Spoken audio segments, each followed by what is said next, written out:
साईं बाबा को लोग माने या भोले बाबा को माने या जो हमारे ज्योतिर्लिंग है उनको माने, अमरनाथ जाएं या शिरडी जाएं, क्या है मेरे को समझ में नहीं आ रहा क्या है ये। कुछ लोग आस्था को मजाक बनाए हुए हैं, ये पक्का है। सनातन धर्म के जितने भी अनुयायी हैं, आप लोगों के लिए जानना बहुत आवश्यक है कि हम लोग इस समय 28वें कलयुग में हैं। और शंकर जी से पूछा गया आपके पिताजी का क्या नाम है, तो उन्होंने बोला ब्रह्मा। तो आपके दादाजी का क्या नाम है, उन्होंने बोला विष्णु। बोले विष्णु के पिता का कौन, बोले विष्णु के पिता कौन, बोले मैं। तो इसका क्या मतलब आज तक समझ में नहीं आया। आपने ये मान लिया कि मेरे गुरु ने जो मैं कह दिया वही सत्य है, परम सत्य है, तो आप ये माने कि फिर आपसे झूठा कोई नहीं है। कारण है उसका कि गुरु तो आतंकवादियों के भी होते हैं। जैसे कोई पाप कर रहा है, पता लग गया कि वो पाप कर रहा है और वो अपने पुण्य बढ़ा रहा है, तो क्या इससे भी कोई पाप पे प्रभाव पड़ता है? भगवान ने एक शपथ ले रखी है कि निर्मल मन जन सो मोहि पावा, मोहि कपट छल छल न भावा। जो कपट से भगवान के यहाँ जाएगा उसे परमात्मा की प्राप्ति होगी ही नहीं, चाहे वो कितने ही जन्म माथा रगड़ ले। आप विचार, ये सिर्फ एक ये शरीर के पैदा हो जाने से जीवन नहीं होता। जीवन एक बड़ी लंबी प्रक्रिया है। भगवान को बनाने वाला भक्त है, जब भक्त नहीं होंगे तो भगवान का भी अस्तित्व नहीं। हमारा जो सनातन है वो किसी के साथ जबरदस्ती कभी नहीं करता। भाई वाह, बोलो बाके बिहारी लाल की जय। आपके देवता ने इस बात की गारंटी नहीं ले रखी कि आपने कितने पाप कर रखे हैं, कितने पुण्य कर रखे हैं। यदि आपको उसका दंड मिलना है तो मिलेगा। आप इस बात को ये मान लें, ठान लें, दिल में जान लें कि स्वर्ग जो है हमेशा के लिए नहीं मिलता। जब तक आपके पुण्य सुरक्षित हैं तब तक स्वर्ग है, उसके बाद से फिर से उसे कहीं ना कहीं किसी ना किसी उसमें जन्म लेना पड़ता है। That's it. तो सभी भाइयों को मेरा प्यार भरा नमस्कार। दोस्तों, जैसे कि आप लोगों ने पिछले पॉडकास्ट को बहुत अच्छा प्यार दिया और मैं चाहूँगा कि इसको भी आप वैसा ही प्यार दें, लाइक करें, सब्सक्राइब करें। और जो हमारी कुछ बातें बीच में रह गई थी उसका ये नेक्स्ट पार्ट हमने बनाया, क्योंकि काफ़ी जो है ना धर्म के लिए या भगवान के ऊपर जो भी हम चर्चा कर रहे थे उसका टाइम हम तय नहीं कर सकते। वो 4 दिन भी हो सकते हैं, 400 दिन भी हो सकते हैं और 40 साल भी हो सकते हैं, 4 जन्म भी हो सकते हैं। तो टाइम भगवान के लिए कभी भी कोई मैटर नहीं करता। तो आज हमारे साथ जो है हमारे अजय भाई जी आए हुए हैं और वो आज हमारा साथ देंगे। कुछ उनके भी क्वेश्चंस या डाउट्स जो है भगवान को रिलेटेड वो पूछेंगे, अपने मन के जो है जितने भी सवाल हैं वो आज रखेंगे। और रचित जी भी मौजूद हैं दोबारा से, जो है अमन जी का धन्यवाद, आपने सर हमें टाइम दिया, बहुत बहुत धन्यवाद आपका। भैया आप अपनी जो है संस्कृत की पढ़ाई हुई लोगों की क्लास छोड़ के आए हैं, आपका बहुत बहुत धन्यवाद। और सबसे बड़ा धन्यवाद करेंगे हम हमारे आचार्य अशोक पंडित जी का, जिन्होंने दोबारा हमारे लिए टाइम निकाला। सभी को नमस्कार जी। तो सर मेरा आपसे ये क्वेश्चन है, पिछला जो हमारा क्वेश्चन छूट गया था वो ये था कि मेरे मन में कुछ सवाल रह गए थे सर। तो मेरा सवाल है पंडित जी आपसे कि ये साईं बाबा उर्फ चांद मियां, ऐसा मैंने सुना है, इस विषय में आप क्या कहना चाहेंगे कि साईं बाबा को लोग माने या भोले बाबा को माने या जो हमारे ज्योतिर्लिंग है उनको माने, अमरनाथ जाएं या शिरडी जाएं, क्या है मेरे को समझ में नहीं आ रहा क्या है ये साईं बाबा का जो कॉन्सेप्ट है वो थोड़ा आप मुझे समझाएं। वो भगवान थे, कोई कहता है वो चांद मियां थे, वो अपने हाथों से कढ़ाई में खिचड़ी बनाते थे, तो अगर वो इंसान थे तो उनके हाथ जलने चाहिए, वो भगवान थे तो वो चांद मियां क्यों थे? तो मैं थोड़ा जानना चाहूंगा इस टॉपिक पे आपसे। चलिए, बहुत अच्छी बात है। आपने पिछली बार हमारी जो बात हुई थी कि परिवर्तन संसार का नियम है और जैसे जैसे परिवर्तन होता चला जाता है वैसे वैसे चीजें बदलती चली जाती जी। कुछ लोग आस्था को मजाक बनाए हुए हैं, ये पक्का है। और इसमें जो अच्छे पढ़े लिखे भी फंसे बैठे होते हैं, स्कॉलर हैं जो, वो भी कहीं ना कहीं इसकी गिरफ्त में आ जाते हैं। आस्था वो विश्वास है जिसे अंधा नहीं होना चाहिए। ओके, लॉजिक होना चाहिए, उसके उसके पीछे एक लॉजिक होना चाहिए कि मैं जिसे मान रहा हूं वो मैं क्यों मान रहा हूं। अपने क्यों का ज्ञान सबको होना चाहिए। और बहुत सारे दर्शन के जो है अच्छे महारथी आए और उन्होंने अपने अपने दर्शन के अनुसार बहुत सारी बातें बताई। जैसे समय बीतता चला गया, सतयुग का औरा अलग था, त्रेता का अलग था, द्वापर का औरा अलग था जी। और जब कलयुग आया तो आज से 5,500 वर्ष पहले जब अर्जुन को भगवान ने गीता का उपदेश दिया, अब हम उस समय, आज हम कह रहे हैं कि भगवान ने उपदेश दिया, मगर उस समय के तत्कालीन व्यक्ति कृष्ण को भगवान नहीं मानते थे। ठीक है। जिन्होंने उनके चमत्कार अपनी आंखों से देखे थे तो उन्हें लगता था कि चमत्कार हो रहे हैं तो वो ईश्वर हैं। और ईश्वर जो है, जैसे हमने पिछली बार भी बताया कि ईश्वर साक्षात स्वरूप में अपने आप को प्रदर्शित करने के लिए, क्योंकि ईश्वर को देख पाना इस दृष्टि से तो हो ही नहीं, संभव ही नहीं है। अब क्या है, उसके लिए दिव्य दृष्टि चाहिए। तो उस स्वरूप को दिखाने के लिए अर्जुन को दिव्य दृष्टि दी गई। दिव्य दृष्टि से उसने जाना। अब धीरे धीरे धीरे धीरे चीजें बदलती चली गईं और जब भगवान के गोलोक धाम जाने के बाद जिन चीजों से हमें ये लेख प्राप्त होते हैं, वो लिखने वाले थे हमारे वेद व्यास जी। उन्होंने इस सब्जेक्ट को अच्छे से, ताकि लोगों के काम आए, और इसको इस तरह से लिखा, इस तरह से समझाया ताकि लोगों को ये समझ में आ जाए कि हमारी आधुनिक दुनिया में हमें किस तरह की व्यवस्था में जीना है। पाप क्या है, पुण्य क्या है, ईश्वर का डर क्या है। ईश्वर को इसलिए भी रखा गया, जैसे मैंने पिछली बार बताया था कि प्रकृति और पुरुष का जोड़ा ही ईश्वर है, जो कि बिल्कुल अजन्मा है, निराकार है, उसका कोई स्वरूप नहीं है। मगर जब जब वो किसी की बॉडी में आता है, किसी की बॉडी में आता है, मतलब मियाँ जी, जैसे चांद मियाँ जी को आप क्या कहना चाहेंगे? चलिए आगे आएंगे अभी हम। जैसे कि हर व्यक्ति जो दर्शन का अब वो है कि भाई जिसने दर्शन पढ़ा है या जिसे अपने लिए कुछ चीजें इकट्ठी कर रहा है, वो कैसे पब्लिकली, यानी लोगों को इकट्ठा कर रहा है और लोगों में अपनी बात बताना चाहता है।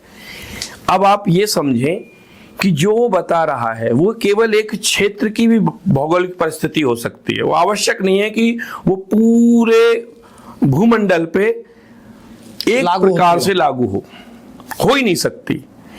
तो जिन चांद मियाँ की आप बात कर रहे हैं, वो एक शिरडी के एक छोटे से इलाके में रहा करते थे।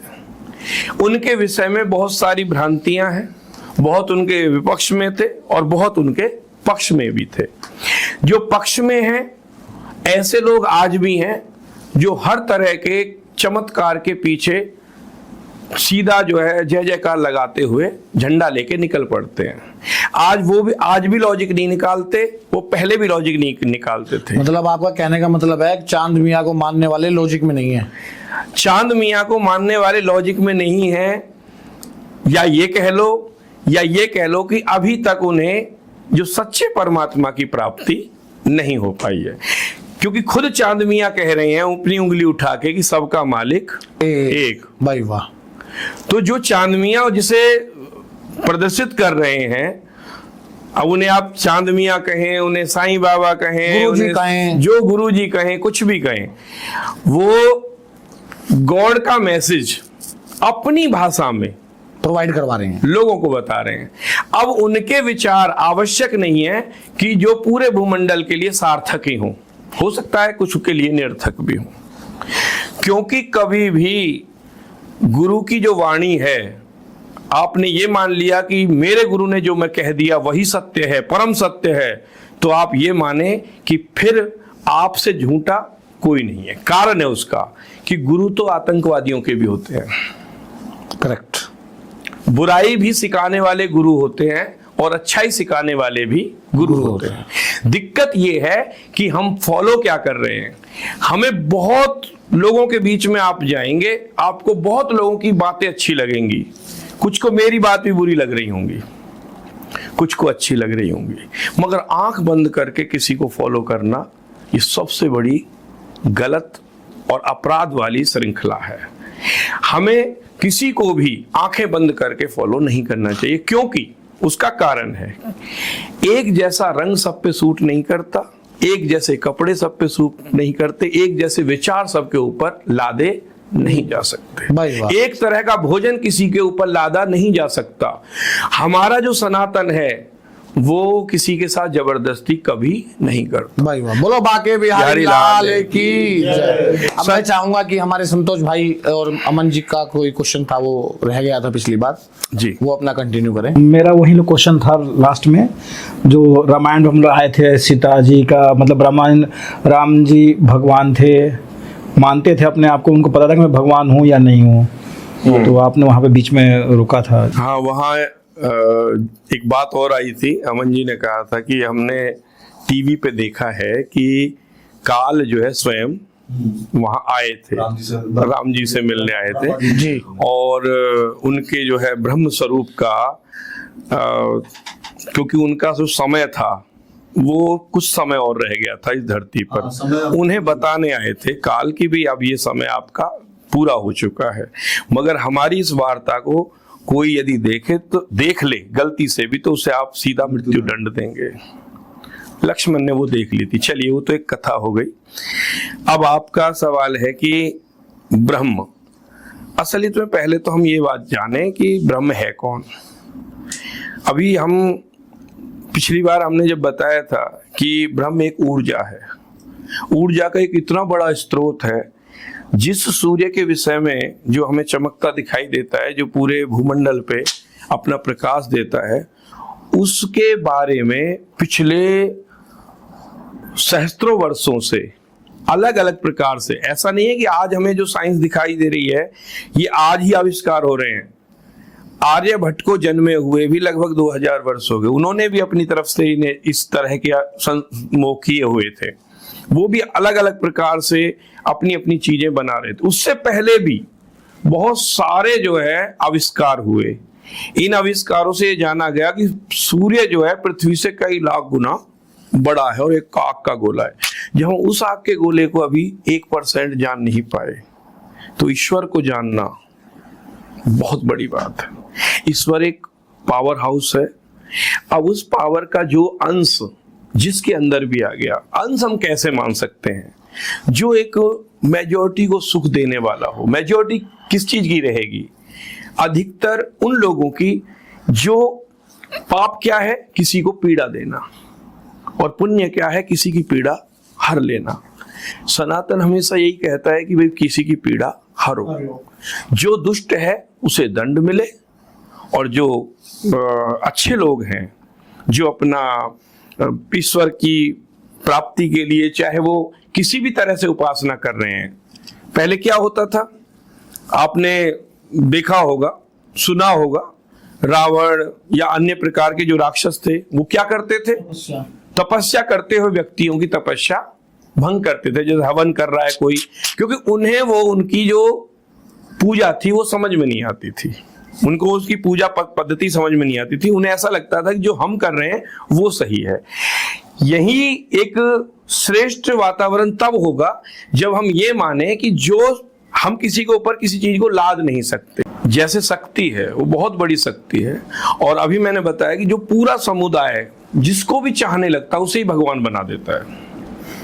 राम के समय में राम का राज्याभिषेक होना था, और अयोध्यावासी, और अयोध्यावासी ही नहीं, जहां जहां तक उन्होंने भ्रमण किया, आप आज भी वर्तमान में भी देख रहे होंगे कि जिस किसी को भी अपनी कीर्ति बढ़ानी होती है वो ज्यादा से ज्यादा लोगों के बीच में जाने का प्रयास करता है, और लोग उसे ईश्वर का दर्जा दे देते हैं। और वही हुआ, क्योंकि जिस समय राम जी को वनवास हुआ, बेशक राम जी के अंदर ब्रह्म का स्वरूप है, परंतु उस समय के लोग यदि ऐसा मान लेते तो कोई धोबन को धमका के राम का सहारा लेके ये ना कहता कि मैं राम नहीं हूं जो सीता जी को 6 महीने बाद भी रख सकता हूं, क्योंकि ईश्वर के सामने कोई बोलता नहीं है। बिल्कुल, वो ईश्वर ना तो अपने आप को, कभी उन्होंने अपने आप को ईश्वर माना। अब बात आती है काल के समय की बात, तो ठीक है, उन्हें अंत समय में यहां से जाना था, और वो सरयू नदी में ही अपने आप को उन्होंने समाधिस्थ कर लिया था। ठीक है, देह त्याग कर लिया था। सेम अब धीरे धीरे जो चीजें चल रही हैं, अभी अब पहला सवाल जो आपने मुझसे किया था निकेत बाबू, कि आप चांद मियाँ जिनका नाम ले रहे थे, जिन्हें साईं के नाम से लोग जानते हैं। असली जो साईं शब्द है, जैसे हम कहते हैं कि तुम ठाकुर मेरे, कुछ ठाकुर लोगों को लगता है कि शायद मेरे लिए कहा जा रहा है। ये ठाकुर शब्द है, वो शब्द है रक्षक। ओके, ठाकुर शब्द रक्षक है, इसलिए भगवान से कहा जा रहा है कि तुम रक्षक मेरे, जबकि दोबारा कहा भी गया है तुम ठाकुर मेरे स्वामी तुम रक्षक मेरे। ऐसे ही साईं शब्द है, जो साईं शब्द है वो शब्द का मतलब है जो किसी को सहारा दे रहा है, जो किसी को आत्म बल दे रहा है, साईं। साईं, ठीक है। और साईं के साथ, साईं से पहले ओम क्या है? ओम ब्रह्म है, ओम ब्रह्म है और राम ब्रह्म के स्वरूप हैं। ओम साईं राम, ओम साईं श्याम, शिव साईं। तो इसका मतलब है कि गुरु के रूप में कोई किसी को भी मान रहा है, किसी को फॉलो कर रहा है, मगर मान वो साईं श्याम को ही रहा है, राम को ही रहा है, शिव को ही रहा है, उसी शक्ति को मान रहा है जिस शक्ति को हम बात कर रहे हैं, जिस शक्ति की हम उपासना कर रहे हैं। भाई बोलो राधा रानी की जी। संतोष भाई, मैं पिछली बार अटका था वहाँ पे जी, कि भगवान है तो फिर वो सेल्फिश है कि नहीं है। ये आपने सही याद दिला दिया, क्योंकि पिछली बार जो है सेल्फिश वाली बात तो है। मैं भी थोड़ा क्वेश्चन के लिए तो कुछ नियम क्वेश्चन में पूरा कर लेता हूँ जी। अब जैसे आपने बोला कि भगवान है, अभी जैसे बोला कि ब्रह्म स्वरूप है, तो मेरे पापा दो बेटों में कभी भेदभाव करेंगे? नहीं करेंगे, नहीं करेंगे, मेरे जमदादा हैं। भगवान क्यों करेंगे? जब भगवान ब्रह्म स्वरूप है तो अपने बच्चे के लिए दूसरे बच्चों को क्यों मार रहा? बिल्कुल, बहुत बढ़िया। मैं उस दिन सेटिस्फाई नहीं हुआ था, आज भी नहीं हुआ। आज सेटिस्फाई हो जाओगे, और नहीं होगे तो भी आपको गहराई में जाना पड़ेगा, उसे सोचना पड़ेगा। आपने स्टार्ट ही बहुत अच्छी जगह से कर दी कि एक बाप के दो बेटे हैं, क्या दोनों बेटों से वो बराबर प्रेम करेगा? सिचुएशन होती है, यदि दोनों बेटे उसे ऐसे लग रहे हैं कि दोनों बेटे ही बराबर प्रेम करने लायक है तो करेगा, नहीं लगेंगे तो नहीं करेगा। एक बात। दूसरी बात, यदि ब्रह्म को लग रहा है कि एक व्यक्ति के बढ़ने से पूरे समाज में मानव के लिए हानि होनी है, मानव कल्याण होना ही नहीं है, तो उसका मर जाना ही उचित है, तो उसे मारेंगे। यदि लग रहा है कि एक आदमी ने 100 गलती कर रखी है, परंतु इस व्यक्ति के जाने से इस समाज को हानि है, तो उसे बचाएंगे। क्यों? कारण है क्यों? क्या समाज का निर्माण क्या उनके हाथों दिया जा सकता है जो समाज को गर्त में ले जाए? खुद भगवान कृष्ण ने कहा कि यदि अर्जुन तू मेरे अपने आप। एक मिनट फिर रुकूंगा मैं। उस टाइम कृष्ण भगवान नहीं थे, उस हाथी के बच्चे की क्या गलती थी जिसके लिए उनको मारा गया? किसी का भी राक्षस जो पापी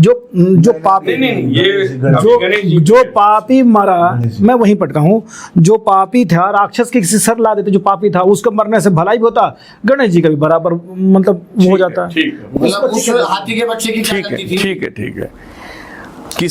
कई बार किसी एक आदमी को बचाने के लिए, सिर्फ एक व्यक्ति को बचाने के लिए 10,000 सेनाएं उसके सामने आ जाती हैं, और 10,000 सैनिक उन एक व्यक्ति को बचाने के लिए मर जाते हैं। उस 10,000 सैनिकों का अपना घर नहीं था, परिवार नहीं था, क्या नहीं था? वो क्यों मारे गए? क्योंकि उसे बचाना था। क्यों? क्योंकि वो सैनिक थे, और सैनिकों का पहला कर्तव्य है उस व्यक्ति की रक्षा करना जो इस समाज की रचना करे। और गणेश जी प्रथम पूज्य स्थान इसलिए पाए, वो बुद्धि के देवता थे, और इस बात का बोध हुआ शंकर भगवान को कि मैंने इसका जो है सिर गलत काट दिया। इस व्यक्ति को, मैं व्यक्ति इसलिए कह रहा हूं आपकी बाप बेटे की विषय में, ठीक है, इसको जीना चाहिए, और इसे बचाने के लिए ठीक है कोई अपराध हो भी रहा है। फिर मैं आपको रोकूंगा, मैं रुकता इसलिए हूँ कि जब उनका जन्म हुआ था, जन्म होती शंकर जी को रोक दिया। शंकर जी को देखा ही नहीं था। शंकर जी कैसे पता को बुद्धि के देवता? उस टाइम को तो बुद्धि था ही नहीं, वो तो वरदान बाद में मिला ना। आप बुद्धि जो भी उनको मिला वो सब बाद में उनको मिला, वो तो पहले ही उनका शक्ति के पुंज थे गणेश भगवान जी।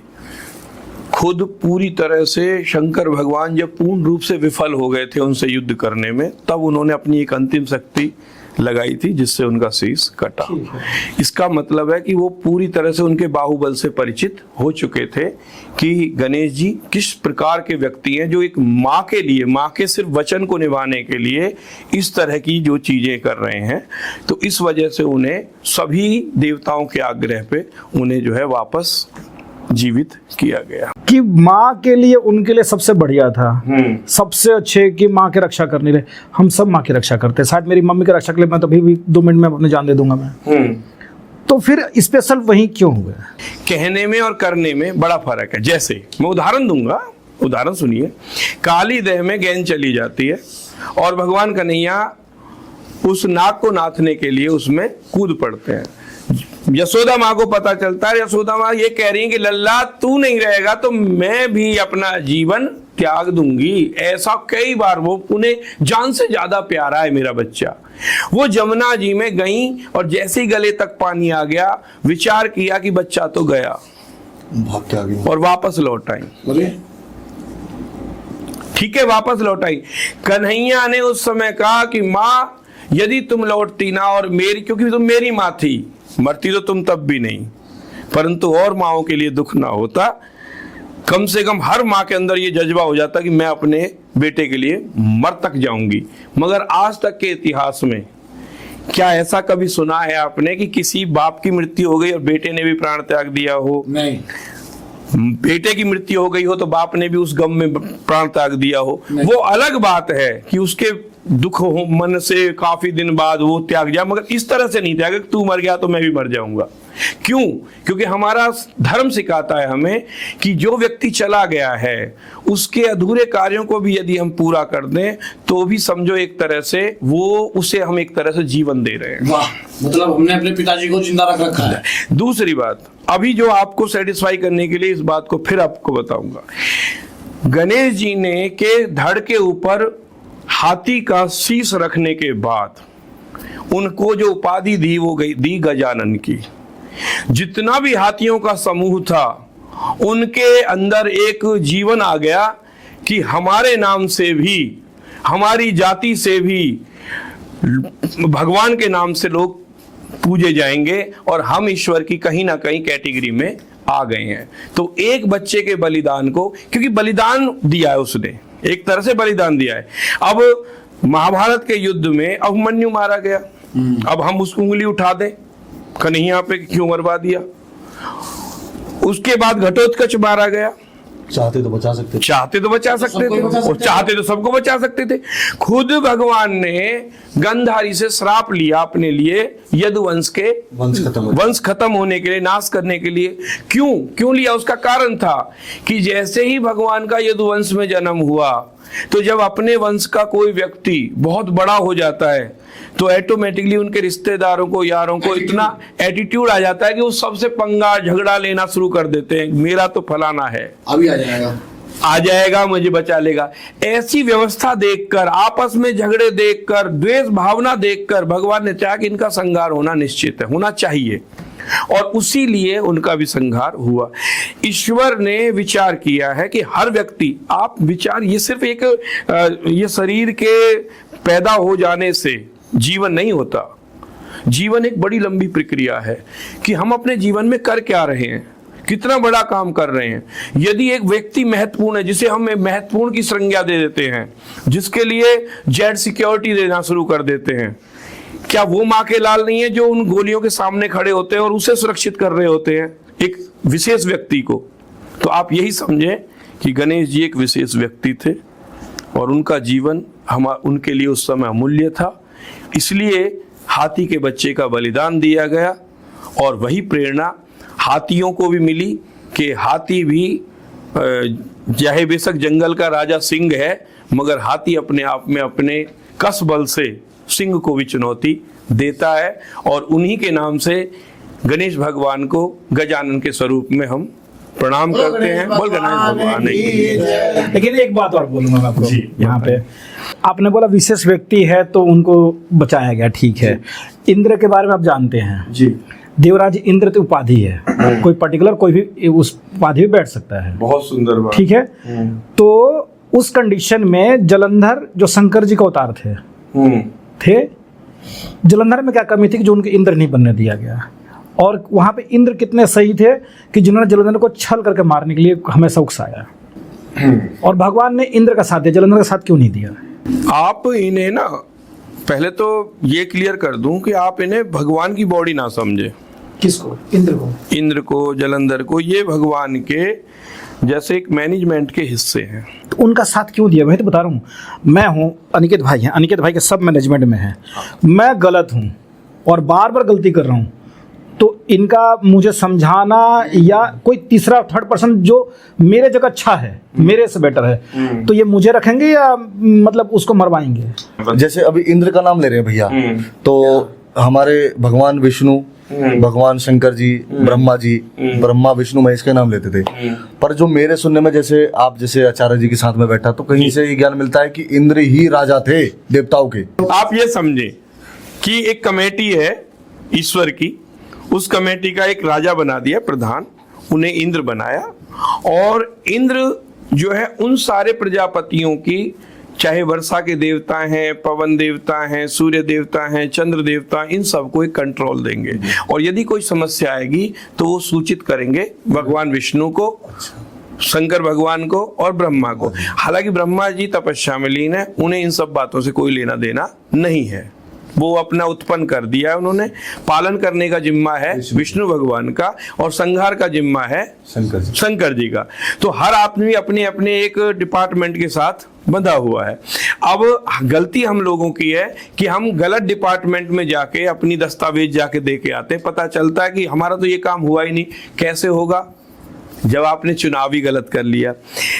हर एक बॉडी है, एक सिस्टम है, उस सिस्टम के देवता हैं। क्या वो अभी हमारे भूमंडल की जो संख्या है लगभग 7.5 अरब है। 7.5 अरब लोगों के लिए हमेशा वो जो त्रिदेव है वही उठ के आएंगे? नहीं। वो किसी को भेज देंगे।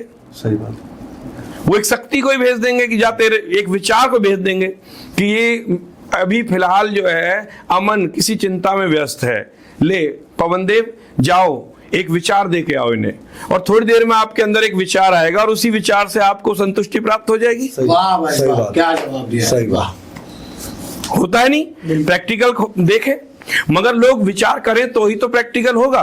लोग विचार करना ही नहीं चाहते। लोगों को आदत पड़ी हुई है कि कोई आए और उनके हाथ को पकड़े, और आज भी जैसे पहली क्लास में अनार बनाना सिखाया था, वो आदत बनी हुई है। हरामखोरी पड़ी हुई लोगों के मन में। अब इसमें एक सवाल और, जो कि मेरा भी सवाल है और जो व्यूअर्स है उनके भी सवाल होंगे, हो सकता है भैया के भी सवाल हुए। आपने बोला कि यदुवंशी गांधारी जी ने श्राप दिया कृष्ण जी को, और यदुवंश कुल का नाश होने का श्राप दिया। पर कई लोगों से ये सुनने में आता है कि जो श्री कृष्ण जो थे वो क्षत्रिय थे, और कुछ लोगों से सुनने में आता है कि जो यदुवंशी उन्हें इसलिए बोला जाता है कि नंद बाबा जो थे वो यदुवंशी थे। नहीं तो आपसे ये किसने कहा कि यदुवंश क्षत्रिय नहीं है? यदुवंश क्षत्रिय कैसे हो जाएगा? सात क्षत्रिय में से एक स्टेप उनका था। ऐसा है कि 4 ही तो वर्ण है, केवल 4 वर्ण है। 4 वर्ण में, और ये 4 वर्ण ईश्वर के ही 4 हिस्से हैं। इस एक शक्ति है, उस शक्ति के 4 हिस्से हैं। अब कोई व्यक्ति कहे कि अरे ये क्या हो गया, ब्राह्मणों को तो वेद पढ़ने की वो दे दी है मंजूरी, भाई खाना तो मुंह ही खाएगा ना। मान लो खाना किसी को खिलाओगे तो अब ऐसा हो सकता है कि आप खाना जो है पैरों से खाना, पैर खाने लगे, ऐसा तो नहीं हो सकता ना। खाएगा मुंह ही, मगर उस मुंह से खाना खाया, उसके जितने भी पौष्टिक विटामिन वगैरह हैं वो जाएंगे, मिनरल्स वगैरह वो जाएंगे, किसे मिलेंगे?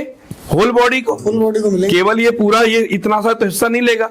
भगवान कह रहे हैं ये हिस्सा जो है मेरा, वो है ब्राह्मण का। ब्राह्मण मुख आसीत, मेरा जो मुख है, मुखमंडल है, वो ब्राह्मण है। क्यों?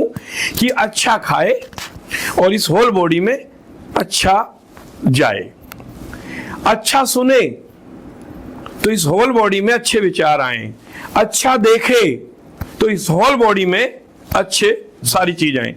तो दृष्टा भी है, सुनने वाला, सुन के सही समझ लोगों तक पहुंचाने वाला भी है, मगर अपने कर्म को सही रूप से करे तो ब्राह्मण का ये कर्म है। ठीक है। अब बात आई है भुजा, इसको कहते हैं क्षत्रिय। तो जो भी उस समय के जितने भी लोग थे, चाहे ब्राह्मण ने भी यदि एक बार को उठा लिया खड़ग, तो उसमें वो क्षत्रिय की कैटेगरी में आ गया।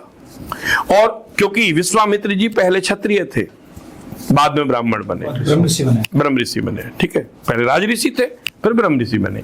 ऐसे ही तो जब वो बॉडी उठा रही है, लड़ रही है, युद्ध लड़ रही है, कुछ भी कर रही है, तो वो क्षत्रिय हैं। मगर उस समय के और जितने भी प्रजाजन जो सिर्फ और सिर्फ व्यवसाय का कार्य कर रहे हैं, वो वैश्य हैं। और जिन पे इन तीनों कार्यों में से कोई कार्य नहीं हो रहा, समाज के अन्य सेवक सेवा भाव दे रहे हैं, जो उन समाज की सेवा में लगे हुए हैं, वो शूद्र। इन चारों के चारों ये भगवान की ही बॉडी के 4 हिस्से हैं, ना कोई छोटा ना कोई बड़ा। अच्छा पंडित जी, एक बार मैं बिहारी जी मंदिर गया था, बाकी बिहारी जी, तो वहां जैसे कथा चल रही थी, तो मैं सुन के ऐसी मतलब बैठा था, सुन भी रहा था। और वहां तो हम कुछ बोलेंगे, हम तो सुन ही सकते हैं। तो बताते हैं कि श्री कृष्ण ने जब अपनी नगरी आपकी ये द्वारकाधीश जब बने थे, तो बताते हैं कि जब वो महल बना था ना, जब विश्वकर्मा जी ने जब वो महल बनाया था, तो बताते हैं वहां की एक भी खिड़की मथुरा की तरफ नहीं थी। ये भी सत्य है।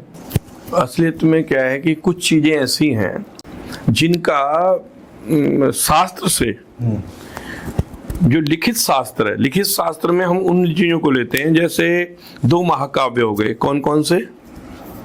रामायण और महाभारत। और 4 वेद हो गए, सामवेद, यजुर्वेद, अथर्ववेद और ऋग्वेद। 6 शास्त्र हो गए। इन 6 शास्त्र, 2 काव्य और 4 वेद, और इसके बाद 18 पुराण और उपनिषद भी हैं। इन सब चीजों में से धीरे धीरे कुछ चीजें वृत्तांत विस्तृत करके लोगों तक पहुंचाई गई।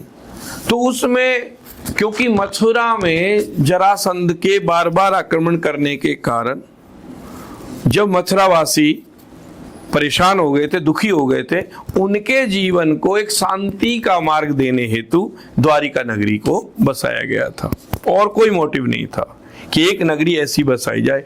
और ये भी पक्का था कि जब तक वो मेरा जीवन काल रहेगा, भगवान कन्हैया यहाँ रहेंगे, तब तक ही वो नगरी रहेगी, और उसके बाद वो विलीन हो जाएगी। और वो विलीन हुई, और आज भी उसके जो है अवशेष प्राप्त होते हैं। तो एक प्रश्न और है जी। अब इसमें प्रश्न ये है मेरा कि जैसे माँ पार्वती जी की और शंकर जी की शादी हुई, तो ये शायद आपको भी पता होगा, सभी को पता होगा, जब शंकर जी बैठे थे ब्राह्मण के सामने, नहीं था उन्होंने उस हाँ जो भी है, ब्राह्मण जी के जब शादी का जो मंत्र होते हैं वो चल रहे थे, तो शंकर जी से पूछा गया आपके पिताजी का क्या नाम है? तो उन्होंने बोला ब्रह्मा।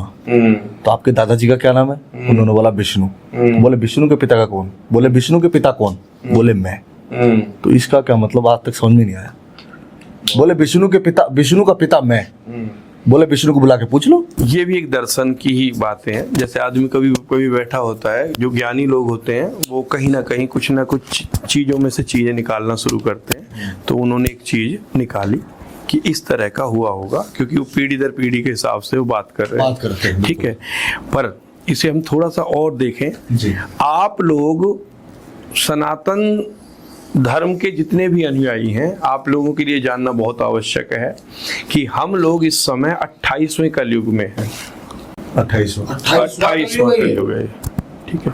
इससे पहले हर चतुर्युगी, यानी 28वीं चतुर्युगी का ये कलयुग है। इससे पहले 28 सतयुग जा चुके हैं, 28 त्रेता जा चुके हैं, 28 द्वापर जा चुके हैं। तो मतलब मैं हर कलयुग में था या मैं सतयुग में भी हो सकता? हम लोग आत्माएं हैं, और हमेशा हम अपना जो है स्वरूप चेंज करते रहते हैं।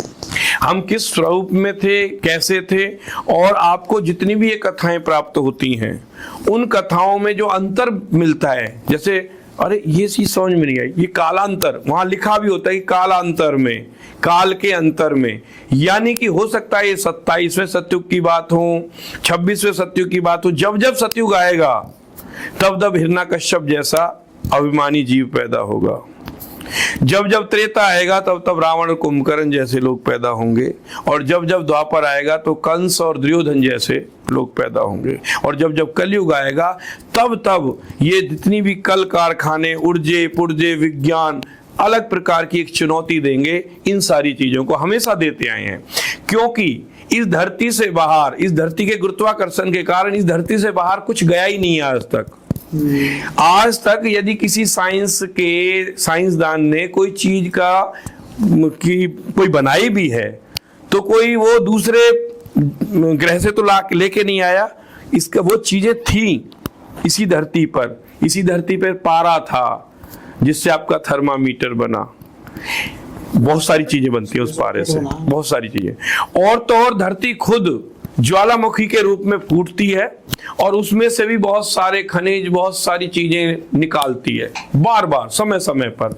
सोना भी निकालती है, सारी चीजें दे रही है प्रकृति, आपको दे रही है। कोई इस प्रकृति को बना नहीं रहा। हाँ, एक काम जरूर कर रहे हैं हम, प्रकृति का शोषण जरूर कर रहे हैं समय समय पर। जबकि प्रकृति, आपने कभी देखा होगा पहाड़ों में, आप जाके देखें कितने पहाड़ों पे जाके लोगों ने माली रख रखे हैं जो उनके वृक्षों की रख रखाव करते हैं। कहीं है उनका माली वही ईश्वर है, और वो कितना सुंदर लगता है, बहुत सुंदर लगते हैं। जहां माली रखे हुए हैं हो सकता है वहां सुंदरता में कमी आ जाए। तो प्रकृति का जो माली है वो माली है। प्रकृति वो चीज है जो सभी को संभाले हुए संतुलित करती है। अब समझें कैसे संतुलित करती है। जब जब मानव अपनी चरम सीमा पर पहुंच जाता है, यानी प्रकृति के साथ खिलवाड़ करता रहता है, एक समय ऐसा आता है प्रकृति जरा सा बदलाव लेती है, वो सब चीज धराशायी हो जाती है। फिर से अब मानव अपने उत्थान के लिए फिर चलता रहता है, और यह चक्र जो है सदैव चलता चला जा रहा है। हम 29वें सतयुग की तरफ बढ़ रहे हैं, और वो सतयुग भी आएगा। हो सकता है हमारे जीवन कितनी पीढ़ियां और निकल जाएं इसी चक्र में। मेरा ये सवाल है कि कुछ लोग भगवान में बहुत मानते हैं जी, व्रत रखते हैं, पूजा करते हैं, हवन करते हैं, लेकिन कुछ घटना उनके साथ ऐसी घटती है जिसके बाद उनका भगवान से विश्वास ही हट जाता है, और वो भगवान को अपशब्द भी कहते हैं, या कहते हैं कि मैंने भगवान की इतनी पूजा करी फिर भी भगवान ने मेरे साथ ऐसा करा।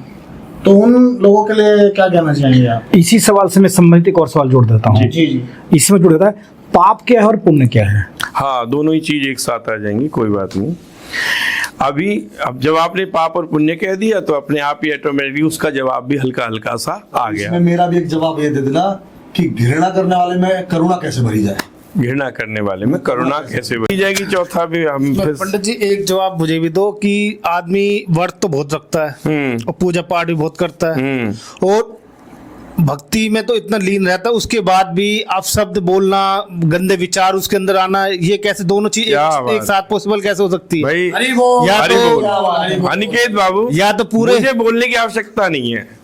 इन चारों ने जो प्रश्न किए हैं ना वो एक दूसरे के पूरक हैं। अच्छा, हाँ, कैसे जी? अपने आप वो बताते हैं हम आपको। पूरक कैसे हैं कि इन्होंने अभी कहा कि व्रत उपास करने वाला व्यक्ति भगवान को मानने, इन्होंने कहा, रचित ने कहा, ये कहा है, मतलब रचित ने कहा कि भगवान को मानने वाला है, पूजा उपवास भी कर रहा है, उसके बाद भी उसके साथ परेशानी बुरा हो जाती है, अनहोनी हो जाती है। इसी क्रम में इन्होंने एक सवाल जोड़ दिया कि घृणा करने वाले करुणा कैसे आए, और फिर इन्होंने जोड़ा पाप और पुण्य क्या है, और उन्होंने जोड़ दिया कि भक्ति तो कर रहा है पर फिर भी भक्ति के साथ भी द्वेष भाव रख रहा है या गलत विचार आ रहा है। अब इसे समझें, अब इसे एक सूत्र में समझें कि यदि कोई व्यक्ति के साथ गलत हो रहा है और वो अपने साथ हुए अन्याय से दुखी है, इसका मतलब वो पहले दिन से ही कभी भगवान का भक्त था ही नहीं। भाई वाह। क्योंकि यदि वो भगवान का भक्त होता तो वो ये समझता कि जब समस्याएं ईश्वर के समय में भी आ रही हैं, बार बार आ रही हैं, यदि उसने ग्रंथों का जरा सा भी अवलोकन किया होता तो वो ये मान लेता कि समस्याएं ही समाधान की खिड़कियां खोलती हैं। यदि समस्याएं नहीं हैं तो समाधान तक जा ही नहीं सकता इंसान। ने भगवान को समझा नहीं, उसने उपासना की, किसी के कहने से कुछ मिल जाएगा, उसने व्रत वगैरह किए किसी के कहने से, वो कर रहा है, उसके कुछ बदलाव आ गया जीवन में तो मैं भी करूं। जिसके बदलाव आया था उसके अपने अलग नैतिक कर्तव्य होंगे। हो सकता है भगवान को इस तरह से माने कि यदि चींटी भी मेरे पाँव के नीचे आ गई है तो वो भी मेरे पाँव के नीचे दबे ना। ना दबनी चाहिए, बिल्कुल सही बात। वो इस क्यों मान रहा है कि वो कह रहा है कि इस चींटी में भी भगवान है। भगवान जैसे जैसे इनके हृदय में दर्द हुआ उस हाथी के बच्चे का, इन्होंने ये माना कि ईश्वर का कुछ अंश तो उसमें भी था। तो सबसे बड़ी बात यह है कि जब कभी हम कोई चीज कर रहे हैं, कोई भी काम कर रहे हैं, यदि हमने ये मान लिया कि सभी व्यक्ति जिससे हम बुरा भला बोल रहे हैं उसमें भी तो ईश्वर बैठा हुआ है। हम अपने ही मुंह से जिससे राम का नाम ले रहे हैं उसी से यदि अपशब्द बोल रहे हैं तो इसका मतलब है कि राम और अपशब्द दोनों एक साथ नहीं चल सकते। तीसरी, भक्ति यदि हम कर रहे हैं, पूरक भक्ति, कह रहे सबरी को मिल गए परमात्मा, कितने दिन बाद मिले? क्या इतने दिन हम पे प्रतीक्षा की जाती? धैर्य रह जाता? नहीं, तोड़ देते रहे धैर्य को। हम धैर्य रख ही नहीं पाते, उस चरम सीमा तक हम पहुंच ही नहीं पाते, इसलिए वो सारी बातें होती हैं और यहीं से पाप का दरवाजा खुलता है। और यही यदि हम पर पीड़ा को नहीं समझ पाए तो हम पुण्य के अधिकारी कभी नहीं बन पाएंगे। यही वो वाली जो आप बात कह रहे थे, घृणा और द्वेष, यदि हमारे अंदर घृणा है, द्वेष है और करुणा आनी चाहिए, तो वो करुणा तभी आएगी जब हमें कहीं ना कहीं कोई ना कोई ऐसा थपेड़ा लगा होगा, ठोकर लगी होगी कि मेरी घृणा से मुझे आज तक कभी कोई लाभ नहीं हुआ। तो मैं करूं क्यों ना मैं करुणा करूं। करुणा से मुझे बड़े लाभ हो रहे हैं, लगातार लाभ हो रहे हैं। और सबसे बड़ा लाभ तो हो रहा है कि मन है जो मेरा, दिमाग है मेरा, हृदय है मेरा, वो एकदम पवित्र है। और भगवान ने एक शपथ ले रखी है कि निर्मल मन जन सो मोहि पावा, मोहि कपट छल छिद न भावा। जो कपट से भगवान के यहाँ जाएगा उसे परमात्मा की प्राप्ति होगी ही नहीं, चाहे वो कितने ही जन्म माथा रगड़ ले। यदि उसके उद्देश्य में कहीं ना कहीं मानव हित छुपा हुआ है, तो यदि उसने कुछ गलत भी कर रखा है, हे अर्जुन, भगवान की वाणी को सुनो, हे अर्जुन, तेरे समस्त करोड़ों पापों को मैं का नाश कर दूंगा, तू मेरी शरण में आ जा। शरण में आ जा मतलब नाश पापों का तभी होगा जब पूर्ण रूप से शरण में आ जाएगा। सिर्फ ऐसे नहीं कि आज शरण में आ गया, कल युद्ध कर लूंगा, परसों शरण से बाहर निकल जाऊंगा। अच्छा, मैं एक बात मैं फिर यहाँ पर रुकता हूँ। आपने मैंने पाप पुण्य का बोला कि मन में साफ होगा तो पाप पुण्य है, और मन साफ नहीं। पुण्य और पाप में तो अभी थोड़ा सा और भी है। मन साफ से मतलब नहीं है। मन साफ तो अभी हम कई ऐसे लोगों से मिलते हैं जो कहते हैं कि पंडित जी जरा सा पी लेता हूं मगर मन तो साफ है। अरे वाह, जरा सी गाली गलौज कर देता हूं मगर मन तो साफ है। मैं किसी को तक लेता हूं। हमारे दादाजी कहा करते थे कि बोलो चालो बको मत। ये जुबान दी है बोलने चालने के लिए, बतियाने के लिए, अपने दुख सुख की। बको मत, उल्टा मत बोलो, किसी को जो हर्ट करे ऐसी बात मत करो। बोलो चालो बको मत, खाओ पियो भको मत, चाहे फ्री का भी हो मगर उतना मत खाओ जो आपके शरीर को, आपकी बॉडी को नुकसान जाए। भको मत। दौड़ो भागो, खूब दौड़ भाग करो, क्योंकि दौड़ भाग करने का तुम्हारा अधिकार है, मगर थको मत। ऐसी दौड़ भाग मत करो कि आज किसी को देख के दौड़ भाग कर ली, कल आराम में ही रह गए पूरे दिन। जैसे बहुत सा आदमी नया नया जिम में जाता है ना, देख के। और देखो भालो, आंखें हैं तो देखेंगी, देखो भालो, सौंदर्य का निरीक्षण करो मगर तको मत। ऐसी नजर से मत देखो कि ये नजर, क्योंकि किसी के चाहे पैसे पे हो चाहे किसी के और चीजों पे हो, हवस की नजर मत रखो। हवस की नजर, गलत नजर से किसी को देख रहे हो तो वो नजर ही आपके लिए वो नजराना दे देगी कि आप खत्म हो जाएंगे। बोली वृंदावन बिहारी लाल की। मेरा एक क्वेश्चन है जी आपसे, जैसे कि बिजनेस हम लोग करते हैं जी, और अगर आज सच बोलने निकले तो बिजनेस बर्बाद हो सकता है। तो हम बिजनेस को और परमात्मा की इन सब चीजों को मैच कैसे करें? पहले तो एक चीज है, पहले तो ये क्लियर करना है हमें कि सच क्या है और झूठ क्या है। हाँ, जब हम ये जान जाएंगे तो बड़ा आसान हो जाएगा। तो आप ही बताएं कि सच और झूठ कितना, सच और बिजनेसमैन के लिए कितना उतना अनुपात कभी नहीं होता। सच सच होता है, झूठ झूठ होता है। बताइए फिर कैसे? सत्य सत्य है, झूठ झूठ है। एक व्यापारी जब व्यापारी बना तो किस लिए बना? 2 पैसा कमाने के लिए, ठीक है। हर दुकानदार, व्यापारी, मैन्युफैक्चरर अपना एक मार्जिन सेट करता है और उस मार्जिन को लेके चीजों को दे देता है जी। और वो उसमें कुछ दर्शाई हुई चीजें होती हैं कि मेरी ये चीज इस चीज के उपयोग में आने वाली है। करेक्ट। चाहे खाने के में आए, पीने के में आए, दवाइयों के में आए, किसी में भी आए। कुछ लोग उससे ट्रेडिंग कर रहे हैं, बेच रहे हैं, उसी के दर्शाए हुए लेवल के अनुसार वो ये बोल रहे हैं कि ये चीज इस उपयोग में आती है। यदि झूठ कहाँ होगा? यदि आपने लेवल से अलग कोई बात करी तो झूठ है। तो झूठ है। ओके। एक बात, क्योंकि आप नहीं जानते, आपने जब जिसने वो मैन्युफैक्चरिंग की, बनाया और उसने एक लेवल लगाया कि ये चीज इस काम आती है। मान लीजिए मैं ये कहूं कि आटा जो है, आटे को गूंद के रोटियां बनाई जाती हैं। अब कोई आटे से कोई और प्रयोग भी कर सकता है। मैं तो जितना जानता था मैंने उतना ही बोला ना। मगर अब झूठ क्या है कि झूठ है इसके ऊपर दुनिया भर का और मिर्च मसाला लगा के चीजों को प्रस्तुत करना। मिर्च मसाला जब जैसे ही हम लगाएंगे, यानी हम किसी को अति प्रलोभन देकर किसी के साथ कोई जबरदस्ती कर रहे हैं, तो वो अपराध की श्रेणी में आ जाता है। और यदि हम किसी को अच्छे से समझाकर अपने बिजनेस को बता रहे हैं उसे, चाहे वो लेने के लिए राजी हो जाता है। जैसे किसी ने कहा कि कसम से ये चीज मैं 400 की लेके आया हूं, तो मैं आपने घाटे से दे कैसे दूं? किसी ने, मैं तो दूंगा तो 450 या 450 में दूंगा, तभी मुझे 25-50 रुपए बचेंगे। मगर थोड़ी ही देर बाद, अभी उसने कसम खाई थी, मगर थोड़ी ही देर बाद जब वो जाने लगता है ग्राहक, तो उसे 350 में भी वो दे देता है। तो वो झूठ था।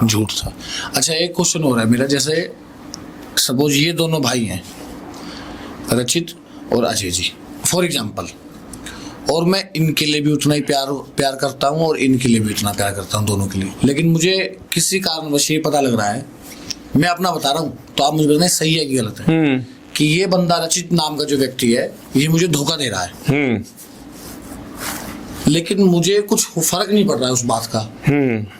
तो ये सही है कि गलत है? मतलब मुझे ये लग रहा है कि ये इसका स्वभाव है धोखा देना। बस मैं उतना अपने आप को बचा के चल रहा हूँ कि वो जो है, कभी अगर कछुए पे डंक मारे बिच्छू तो कछुआ फिर भी पार कर जाए। तो ये सही है कि गलत है? ये इसमें एक चीज और, भैया का जवाब, भैया के इसमें जो भैया प्रश्न में एक प्रश्न और बाकी इसमें मैं जो सवाल कर रहा हूँ आपसे, भैया भी मुझे समझाते रहते हैं बिल्कुल एकदम भाई की तरह। अब जैसे हम साथ में बैठे हैं, जैसे भी हम 4-5 भाई बैठे हैं और हमारे साथ, अब मैंने बोला ना आपसे, घृणा करने वाले में करुणा कैसे भरी जाए, मैं पूरा प्रयास करता हूँ। भाई मुझे निरंतर समझाते हैं और मन भाई ये चीजें, और गुस्सा बहुत था मेरे अंदर, तो उस गुस्से का तो त्याग मैं लगभग कर चुका हूँ। तो जब साथ बैठने वाला भाई कहते हैं कि अमन भाई बातें छोड़ो, खत्म करो, जो साथ बैठने वाला ही छल कपट कर रहा है, अब छल कपट मुझे पता चल गया मेरे साथ छल कपट हुआ है, तो उस बात को मैं अपने मन में कैसे रखूं? मन में रख भी लिया तो उसको फिर बर्दाश्त कैसे करूं? तो मेरे पिताजी ने, सर आप बताना उन्होंने सही सिखाया कि नहीं, वो आज श्री जी के चरणों में, उन्होंने सिखाया था कि अगर बड़ा बनना है तो आपकी कुछ चीजें इग्नोर करना सीखो। आपकी तिजोरी है वो अंदर रखिए, लेकिन कुछ सोना आप धंधा करोगे तो आपको बाहर निकालना, लेके चलना पड़ेगा। तो आपको अगर बड़ा बनना है तो आपका सोना लुट रहा है और आप हंस रहे हो, तब आप बड़े बिजनेसमैन बन सकते हो। तो क्या ये बात ठीक है? वो सोना जो आप लेके आए हो, अंदर वाला नहीं, अंदर वाला नहीं पता सामने वाले को कहाँ रखा है, कब रखा है, उसका कोड क्या है। तो क्या ये बात सही है? देखो, मैं आपको एक अध्यात्म से जुड़ी हुई एक बात बताऊंगा, उससे आप समझ जाना। भगवान कन्हैया को शांति दूत बन के गए जी, दुर्योधन ने उसकी एक बात भी नहीं मानी। उससे पहले ही, जबकि उससे पहले एक इंसिडेंट हो चुका था कि युद्ध की लगभग तय हो गई थी। हाँ। तो अर्जुन और दुर्योधन दोनों ही वहां गए मदद मांगने के लिए, एज ए रिलेटिव जी, कृष्ण भगवान के पास। भगवान कृष्ण को पता था कि ये मेरे से सेना ले जाएगा तो उसका यूज क्या करेगा, और उन्हें ये पता था कि ये सेना ही मांगेगा। अच्छा, उन्हें पहले से ज्ञान था क्या मांगेगा और क्या मांगेगा। जब अर्जुन से जब भी उसके बाद भी अर्जुन को ही प्राथमिकता दी भगवान ने। उन्हें पता था कि अर्जुन ये मुझे नहीं मांगेगा कभी भी, मुझे पता है मैं निहत्था क्या करना है इसका, फिर भी अर्जुन को प्राथमिकता दी। अर्जुन का वहां पे परीक्षा थी दुर्योधन की परीक्षा नहीं थी। करेक्ट बात है। हाँ, क्योंकि निद्रा समय में थे वो, और निद्रा से जब वो उठे तो पहली जो दृष्टि पड़ी वो अर्जुन पे ही अर्जुन पे पड़ी, वो सर के पीछे। अर्जुन से की परीक्षा थी कि अर्जुन को पहला, दोनों ऑप्शन अर्जुन के पास थे और दुर्योधन पहले आके बैठे। और जबकि दुर्योधन पहले आके बैठा था। अब अर्जुन देखते हैं दोनों ऑप्शन में से कौन सा लेता, तो अर्जुन ने ऑप्शन मांगा कि कृष्ण आप चाहिए मुझे तो, और दुर्योधन ने कहा ठीक है जी, जब नहीं बचा तो ये वाली सेना मुझे दे दो। अब जबकि पता होते हुए, अब आप अपने पिताजी की बात को यहाँ पे थोड़ा सा कैलकुलेट कर ले कि पता होते हुए कि मेरी ये सेना का दुरुपयोग करेगा, उसके बाद भी उसे सेना दी ना, दे दी। तो ऐसे ही जब व्यापार कर रहा होता है व्यक्ति, उसमें कई लोगों के बारे में हमें पता होता है कि ये पीठ पीछे मेरी बुराई करता है, ये पीठ पीछे मुझे लोगों को भड़काता है, ये व्यक्ति मुझे धोखा दे रहा है, ये व्यक्ति मेरे पैसे का नुकसान कर रहा है।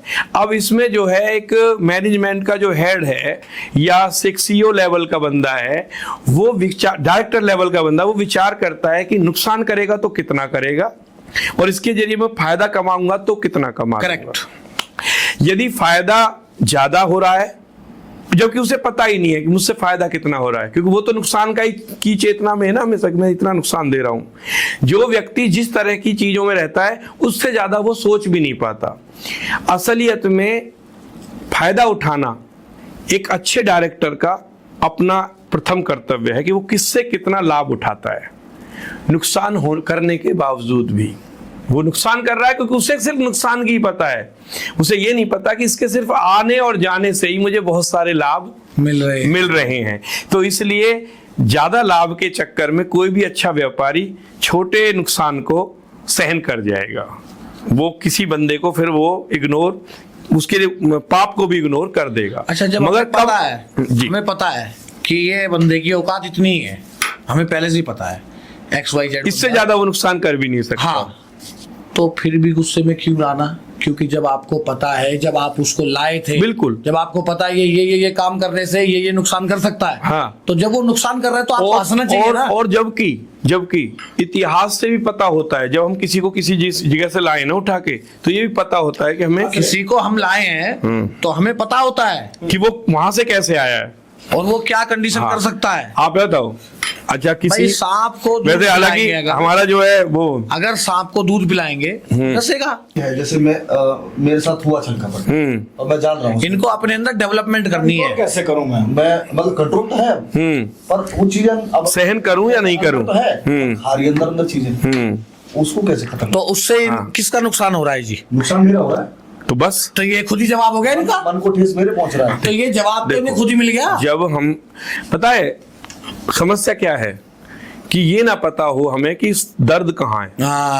प्रॉब्लम ये है। डॉक्टर के पास हम जब जाते हैं तो डॉक्टर हमसे पूछता है, तो हम कहते हैं कि बस पता नहीं हो क्या रहा है, तो डॉक्टर कह रहा है टेस्ट करेंगे। ठीक है, सिंपल, पता चले, उसे भी नहीं पता। अब ये हमें पता है कि सर में दर्द है, कि मेरे सर में दर्द है, तो हम क्या करेंगे? सर का एक्सरे करेंगे, MRI करेंगे? नहीं, मान लो दूर तक नहीं जा रहे हम, सर के दर्द की एक गोली लेंगे और खत्म सो जाएंगे। ठीक है, ठीक है। अब यदि आपको ये पता है कि कोई मेरा सर दर्द बन रहा है, तो ऐसा इलाज करो जिसके सर का दर्द भी ठीक हो जाए और उस व्यक्ति को ये पता भी ना चले कि आपने टैबलेट ले ली है। मतलब कि एक बेकार रिश्ते को एक खूबसूरत मोड़ दे करके छोड़ दो। तो मेरा सवाल ये है कि कुछ लोग शादीशुदा होने के बावजूद भी संबंध नहीं बनाते, लेकिन कुछ कर्म कर देते हैं ऐसे जो उन्हें नहीं करने चाहिए। बिल्कुल ठीक। और कुछ ऐसे होते हैं जो शादीशुदा नहीं है और वो भी कर्म करते हैं। इन दोनों में से पापी कौन है? यही बात जो अभी हम बहुत गहराई में जाएंगे तो कुछ चीजें ऐसी हमारे सामने आती हैं, जब हम कहते हैं ना, सीख हम बीते युगों से नए युग का करें स्वागत। पीछे से ही तो, इतिहास से ही तो व्यक्ति सीखता है। बिल्कुल। तो इतिहास में ऐसी चीजें हुई हैं, बहुत ज्यादा हुई, कि जहाँ सम्मति, जिसे यदि शुद्ध हिंदी में से थोड़ा अलग हटा दें तो सहमति से बने हुए संबंध, स्त्री की सहमति से बने हुए संबंध को समाज फिर भी जो है अंगीकार कर लेता है, स्वीकार कर लेता है। मगर यदि इसी में कहीं ना कहीं कोई जबरन है और किसी को धोखा देके या किसी से कुछ छुपाव करके या किसी को कोई प्रलोभन देके, यानी एक व्यक्ति की मानसिकता को हरण करके कुछ गलत किया है तो पाप की संख्या में आएगा। मगर आपका जो मोटिव था वो मैं जो समझ पा रहा हूं, मोटिव ये है कि एक शादीशुदा है तो यदि ये जो भोग विलास है, यदि एक जीवन का अंग भी है तो उसे वो चीज उसकी अर्धांगिनी मिली हुई है, उसके बाद भी वो ऐसे काम कर रहा है तो निश्चित रूप से वो पाप की संज्ञा में आता है। मगर जिसकी शादी नहीं हुई है, अब यदि ये कहा जाए कि उसका वो पाप नहीं लगेगा तो पाप तो उसके लिए भी लगेगा। क्यों? क्योंकि जो उसके भविष्य में अर्धांगिनी होने वाली है, जिस चीज की वो बाट जोह रही थी, मेरे पति का प्रेम जो मुझे ही मिलेगा, और जो पति अपनी पत्नी के प्रति जो सोच रख रहा था कि पत्नी का जो प्रेम मुझे ही मिलेगा, यदि उसमें भी हम एक तरह से उसके साथ, पत्नी के साथ पति छल कर रहा है, यदि कवारेपन में इस तरह की गतिविधि कर रहा है तो, और पत्नी पति से छल कर रही है प्रैक्टिकली। अब जो यहाँ हो रहा है आजकल, कुछ लोग किसी व्यक्ति को अपना आदर्श बना लेते हैं, तो उन आदर्श के चक्कर में, जैसे कुछ ने ओशो के बारे में बताया, ओशो ने कह दिया कि भाई ये सब चीजें नहीं। यदि हम, इससे नैतिकता का पतन होता है। जब वेद व्यास जी ने कुछ चीजें ऐसी लिखी 18 पुराणों में, कुछ बातें तो उनकी ऐसी भी होंगी जो मन से लिखी होंगी उन्होंने, काल्पनिक भी हो सकती हैं, करेक्ट, मगर क्यों लिखी उन्होंने? ताकि एक अच्छे समाज की स्थापना की जा सके।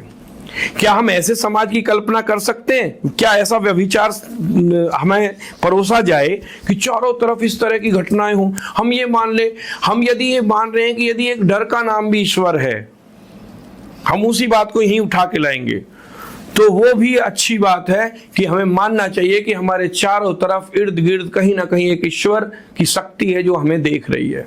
जैसा कि मैंने अभी बात बताई, सीसीटीवी कैमरा लगा हुआ है। और हाँ, सीसीटीवी कैमरा ही है। सीसीटीवी की तो फिर भी जो है बैटरी खत्म हो जाएगी या कोई और सिस्टम में खराबी आ सकती है, मगर परमात्मा का सीसीटीवी कैमरा कभी बंद नहीं होता। पापी दोनों है, चलता ही रहेगा, कभी खत्म नहीं होगा। वो हर चीज को देख रहा है, लाख आंख से देख रहा है। हाँ, सहस्त्रों निगाहों से वो चीजों को देख रहा है, और देख रहा है, और देखने के बाद उनको दंड दे भी रहा है। लोग सोचते हैं कि इंस्टेंट उसे दंड क्यों नहीं मिला। भाई एक साथ नहीं दे सकते वो दंड, क्योंकि उसके अभी पुण्य बाकी हैं। अब एक साथ तुम्हारे खाते में से 1 लाख रुपए उड़ गए, अभी किसी के खाते में लाख ही रुपए थे तो खाली हो गया खाता, जिसके में 2 करोड़ पड़े, और जिसमें 2 करोड़ पड़े, उसके तो अभी खाली होते होते भी टाइम लगेगा ना। और अगर वो बढ़ा भी रहा उसे, और क्या पता वो बीच में बढ़ा भी रहा हो, कुछ भी करके, दान पुण्य करके, तो कुल मिला के पाप और पुण्य की तो ये लड़ाई है। दूसरी बात, हम इस उसमें आते हैं कि लास्ट में अभी हमारी जो शुरुआत बात हुई थी ईश्वर की, तो मैं जो है सीधे और सरल शब्दों में यही बताऊंगा कि जिसमें तुम्हारी आस्था जुड़ जाए, ईश्वर वहीं आ जाता है। चाहे वो आस्था आपके माता में हो, आपके पिता में हो, आपके गुरु में हो, आपके मेंटोर में हो, आपके कलीग्स में हो, आपकी पत्नी में हो, आपके एटमॉस्फेयर समाज के साथ हो, आपकी प्रकृति में हो, आपकी किताबों के साथ हो, आपके विज्ञान के साथ हो, आपके डॉक्टर के साथ हो, आपके पंडित जी के साथ हो, आपके मंदिर के साथ हो, देवालयों के साथ हो, जहां भी आपकी आस्था जुड़ जाएगी वहीं भगवान को आना भी पड़ेगा, क्योंकि भगवान को बनाने वाला भक्त है। जब भक्त नहीं होंगे तो भगवान का भी अस्तित्व नहीं होगा। अच्छा जी, ये बताओ आप मेरे को, जैसे कोई पाप कर रहा है, पता लग गया कि वो पाप कर रहा है और वो अपने पुण्य बढ़ा रहा है, तो क्या इससे भी कोई पाप पे प्रभाव पड़ता है? जी, इसमें आप समझें, से थोड़ा सा तर्क है इसके अंदर, कि पाप करके किसी ने कुछ दौलत अर्जित कर ली, क्योंकि मोस्टली पाप करता ही आदमी 3 चीजों के लिए है, हाँ। कंचन, कामनी और कीर्ति। देखना कि 3 ही चीजों के लिए पाप होंगे, या तो धन के लिए होगा, या स्त्री के लिए पाप होगा, या अपनी बड़ाई के लिए पाप होगा कि मुझे लोग जाने, फेमस हो। इन तीनों ही पापों के प्रभाव से यदि उस व्यक्ति ने किसी के साथ नुकसान करके और अपना फायदा कर रहा है, पुण्य अर्जित करने के लिए अब वो भंडारे कर रहा है, या दान दे रहा है, या देव स्थलों में जा रहा है, तो जहां तक उसका प्रश्न ये है कि वो पुण्य जो तब्दील हो रहे हैं, वो पुण्य लगातार उसके होंगे यदि उस व्यक्ति को अपने पाप का बोध हो गया हो तो ज्ञान हो उसका। यदि नहीं हुआ पाप का बोध तो वो पुण्य उसी के खाते में चले जाएंगे जिस खाते से वो धन आया था। मान लीजिए किसी ने किसी से चीट करके कुछ रुपए कमाए और उस कमाए हुए रुपयों से अपने पुण्य अर्जन के लिए कुछ अच्छा काम कर दिया, तो इनडायरेक्टली वो जो अच्छा काम हुआ उसका जो पुण्य है उसी व्यक्ति को मिल जाएगा जहां से वो खाते में से पैसे आए थे। अच्छा, एक बात और पंडित जी, मांस खाना पाप है या पुण्य है? नहीं, मैं मांस की बात कर रहा हूँ, मांस खाना। किसी भी जीव की हत्या करना पाप है। ठीक है, मैं फिर आपको बोलता हूँ, विष्णु जी के भगवान कौन थे? विष्णु जी के भगवान आप जिनको पूछते थे शंकर जी थे। आपके अकॉर्डिंग शंकर जी के भगवान विष्णु जी थे। वैष्णव धर्म कहता है लहसुन प्याज मांस खराब है, शिव धर्म कहता है कि आप कुछ भी कर सकते हो, तो फिर क्या सही है? शैव धर्म में कहाँ लिखा है कुछ भी कर सकते हो? जितने भी साधु, नागा साधु से लेकर घोड़ी साधु होते हैं जो शंकर जी को पूजा करते हैं, एक भक्त कन्नप्पा भी था। कन्नप्पा, हाँ, कन्नप्पा मांस खाया, चढ़ाया। एक भक्त ऐसा था जो पार्वती चढ़ाती हैं 56 भोग, और एक चढ़ाता है मांस। शंकर जी उसको लेते, बोलते मुझे प्यार से जो भी दोगे मैं ले लूंगा। तो जिसने चढ़ाया उसने पाप तो कर लिया ना, तो भक्त कैसे हुआ? नहीं, भक्त में मैंने कब कहा कि भक्त नहीं होगा? वो पाप तो किया ना उसने। आप समझे बात को कि भक्त होना अलग बात है। क्या पापी भक्त नहीं हो सकता? हो सकता है ना, हो सकता है। पापी भक्ति करता है, बिल्कुल क्रिमिनल होते हैं, मगर भक्ति की सजा अलग मिलेगी उसे और पाप की अलग सजा। मतलब भक्ति की क्या होती है? भक्ति की सजा ये होती है कि भगवान उसे अपने साथ लगा लेते हैं, और पाप की सजा उसे होती है स्वर्ग मिला, नरक मिला, या उसे दंड किसी स्वरूप में भी मिला, भूखा रहा वो। जैसे कि दुर्योधन को कुछ दिन का हाँ, वो मिला था, एक दिन का था, क्या था वो जो मिला था उसको? नरक मिला था, क्या मिला था? वो उसे मिला था युधिष्ठिर को। तो मतलब ऐसे ही जा सकता है बंदा? नहीं, तो फिर यहाँ पे फिर स्टॉप करूंगा। शंकर जी के पास रहने वाला जो उनके भक्ति में लीन होता है वो कैलाश पे जाता है, ये हम सब हमारे शास्त्र में लिखा हुआ है। विष्णु भगवान का जो भक्ति में लीन होता है वो वैकुंठ धाम जाता है। फिर नरक कहाँ गया?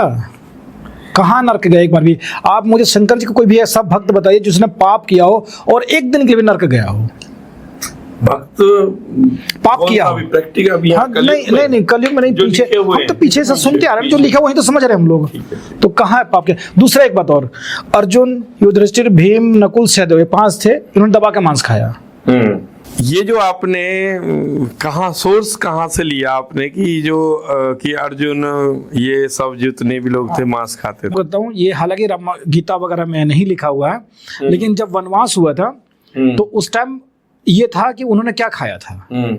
तो ये था कि उन्होंने कंदमूल भी खाया था, शिकार भी किया था, मांस मछली भी खाया था, जो मिला वो खाया। जब उनका वनवास रहा, मैं आपको क्लियर कर दूं, जो आप महाभारत जो टीवी पे देख रहे थे, उस महाभारत का राही मसूम रजा जो उसका पटकथा लिखने वाला था, मैं उसकी बात एक मिनट, दूसरी बात और क्लियर कर दूं कि इस पूरे समुदाय में यदि हम एक चीज मानते हैं कि हर जीव के अंदर ईश्वर है, ठीक है, तो उस जीव की हत्या, क्योंकि अभी तो आप स्वयं ही एक हाथी के बच्चे के लिए बड़े दिक्कत में आ रहे थे, किसी भी जीव की हत्या किसी भी प्रकार से स्वीकारनीय नहीं है। परंतु फिर भी कोई भी यदि मांस का भक्षण कर रहा है या कोई और चीज कर रहा है तो सनातन धर्म उसे उसके विरोध में भी नहीं खड़ा होता। जो कुछ कर रहा है वो करे, मगर आपने क्वेश्चन किया था कि क्या उसे पाप लगेगा, तो ये पक्का है कि हाँ उसे पाप लगेगा। अब वो पाप लगेगा नहीं, पाप लग रहा है, लगेगा तो बाद की चीज है, स्वर्ग मिलेगा नरक मिलेगा, क्योंकि स्वर्ग भी थोड़े दिन के लिए मिलता है, ये क्लियर कर दूं। आप इस बात को ये मान लें, ठान लें, दिल में जान लें कि स्वर्ग जो है हमेशा के लिए नहीं मिलता। जब तक आपके पुण्य सुरक्षित हैं तब तक स्वर्ग है, उसके बाद से फिर से उसे कहीं ना कहीं किसी ना किसी उसमें जन्म लेना पड़ता है। That's it. मोक्ष जो होता है, मोक्ष जिसे कहते हैं कि कभी जन्म मरण से मुक्ति हो जाए, परमात्मा में लीन हो जाए, वो एक अलग चीज है। वो मोक्ष जल्दी से किसी को मिलता नहीं है। चलिए अब पाप और पुण्य की बात है जो शाकाहारी भोजन खाने से जितनी शरीर के अंदर संतुष्टि या यूं कह लें कि सात्विक गुण प्राप्त होते हैं, उतने मांसाहार से तामसिक प्राप्त होते हैं। तामसिक व्यक्ति का अपना अंतर मन हमेशा एक ज्वलंत भाव बना रहेगा, वो कहीं ना कहीं उसके विचारों में हमेशा किसी के प्रति एक द्वेष भावना अपने आप जागृत हो जाती है, क्योंकि उसका वो तेज है उसके अंदर। तो सात्विकता ला रही है आपका शाकाहार और तामसिक गुण ला रहा है आपका मांसाहार। अब ये गुण ही अपने आप में पाप और पुण्य है। शरीर के अंदर विकार बढ़ना पाप नहीं है क्या? यदि शरीर के अंदर कोई विकार बढ़ जाए, स्वयं सिद्धार्थ को बुद्ध बनने के लिए कितनी मेहनत करनी पड़ी, अपना सब कुछ। आपको बता दूं कि सिद्धार्थ के लिए बहुत सारे अय्यासी के साधन खोल दिए गए थे उस समय, सो दैट कि ये कहीं सन्यासी ना बन जाए, मगर हुई है वही जो राम रच राखा, और वो जो है साधु बने। और साधु बनने के बाद उन्होंने सब कुछ त्याग दिया, सब कुछ त्याग दिया, इन द सेंस कि उन्हें यह पता था कि एक बुराई थी जो मेरे शरीर से लगी हुई थी। यदि उस बुराई को जानने के बाद भी कोई व्यक्ति उसे त्याग रहा है तो उसका एक गुण है, और नहीं त्याग पा रहा है तो इसका मतलब वो इंद्रियों के अपने वशीकरण में है अभी। और ये इसके ऊपर किसी प्रकार की कोई डिबेट हो ही नहीं सकती, क्योंकि किसी को कहा ही नहीं जा सकता कि आप क्या खाएं क्या पहने। बस इतना करें कि आप, यदि कोई आपके सामने कभी शाकाहारी है तो उसे शाकाहारी ही रहने दें, और आप जो कुछ कर रहे हैं वो अपनी खुशी के लिए कर रहे हैं, वो जो कुछ कर रहा है वो अपनी खुशी के लिए कर रहा है। हम लोग किसी व्यक्ति को इन चीजों के लिए कह ही नहीं सकते, बताना हमारा काम हो सकता है, क्योंकि हम एक तरह से मैसेंजर हैं। भाई मैसेज दे सकते हैं। यदि किसी को ज्ञान हो गया इस चीज का कि यार इस चीज से नुकसान होता है, क्या चाय नुकसान नहीं करती? जी बिल्कुल करती है। क्या तुम्हारा ये बीड़ी, सिगरेट, तंबाकू, गुटखा, पान, सुपारी, क्या इनके ऊपर कैंसर होता है? ये नहीं लिखा होता? सारी चीज फॉलो कर रहा है इंसान। नहीं। यही तो, जो जब भी कोई जनहित में जारी होती हैं चीजें, वो पाप और पुण्य के हिसाब से तो होती हैं। बिजली बचाना आपकी जिम्मेदारी है। अब कोई बचाए ना बचाए, कोई कहते मैं तो खरीद रहा हूं, मैं क्यों बचाऊं? क्योंकि ये क्यों पेट्रोल बचाना, हवा बचाना, पानी बचाना, क्योंकि ये प्राकृतिक हैं। ये चीज हम खत्म होने के बाद पैसे से भी नहीं खरीद पाएंगे। ऐसे ही ये शरीर जो है ये भी प्राकृतिक है, ये खत्म हो गया तो इसे भी दोबारा से नहीं बनाया जा सकता। आप इनके बातों में 2 क्वेश्चन है। मैंने पाप पुण्य के बारे में पूछा था, मांस खाना पाप है नहीं है? हाँ, मैंने बता दिया पाप है। हाँ, तो 50 करोड़ जनसंख्या पूरे 750 अरब में, हाँ, सिर्फ 50 करोड़ जनसंख्या ही सात्विक है, बाकी सब पापाहारी मांसाहारी है। हाँ, तो असली पापी है। एक बात, एक तो ये है। ठीक है। दूसरा, हम आते हैं यहाँ से, आप बल्लभगढ़ साहब यहाँ तक आए, मान लीजिए कितनी चींटियां, कितने चींटे हमारे पैरों से मरे हों, कितने जीवाणु जो दही में मिलते हैं उसको हम खा जाते हैं। वो भी तो भगवान का, उसके अंदर जीव है, चल रहा है, तो वो भी भगवान का दिया हुआ है, हम उसको जीवाणु बोल के अपने अंदर ले लेते हैं। देखो, पता है ये जो डिबेट है ये अब थोड़ा एंगल दूसरा ले गई है। अब इसे आप समझना, यदि आप यहाँ तक जा रहे हैं तो अब इसमें थोड़ा सा, दही के अंदर के जो जीवाणु है, और जीवाणु और विषाणु 2 होते हैं। विषाणुओं को हम हमेशा त्यागते हैं और जीवाणुओं को हम रखते हैं। किसी व्यक्ति के मांस में यदि एक मक्खी गिर जाए, वो खाएगा या नहीं खाएगा? उसकी क्या कर जाएगी? मक्खी गिर जाए, क्या हुआ? जब मांस खाएगा तो मक्खी भी खा लेगा? नहीं खाएगा, नहीं खाएगा। कीड़ा पड़ जाए उसमें, कीड़ा गिर जाए, नहीं खाएगा वो। जबकि ये हम लॉजिक उसे दे सकते हैं कि यार इसमें क्या बुराई हो गई, ये भी खा रहा था, ये भी खा ले, है ना, मगर खाता नहीं है। ठीक है, मगर जो कीड़े खा रहे हैं, मांस में भी लोगों ने कैटेगरी बना रखी है कि मैं ये खाऊंगा, वो नहीं खाऊंगा। वो खाने वाले तो गंदे होते हैं, वो खाने वाले तो गंदे, जो सी फूड्स खा रहे हैं चाइनाज वगैरह के, जिन्हें नहीं मिल रहा वो सी फूड्स खा रहे हैं, तो थाईलैंड वगैरह में, बाहर के जो समुद्र के किनारे के जो देश हैं उनमें, तो जो सी फूड्स खा रहे हैं वो उन करकेटा को, इन जो एक होता है, उन किसी को नहीं छोड़ते, मतलब छोटी छोटी चीजों को भी खा जाते हैं। और तो और मैंने इतना भी सुना है कि कुत्तों को भी खा जाते हैं। ठीक है, सबको खा जाते हैं। तो जो सबको खा रहे हैं, कुछ मांसाहारी उनके लिए भी ये कहते हैं, मांसाहारी हैं, दोनों ही मांसाहारी हैं, मगर मांसाहारी को कह रहे हैं कि अरे वो तो ज्यादा गंदा मांसाहारी है। ये क्या बात हो गई? मतलब जीव हत्या वो भी कर रहा है, जीव हत्या वो भी कर रहा है।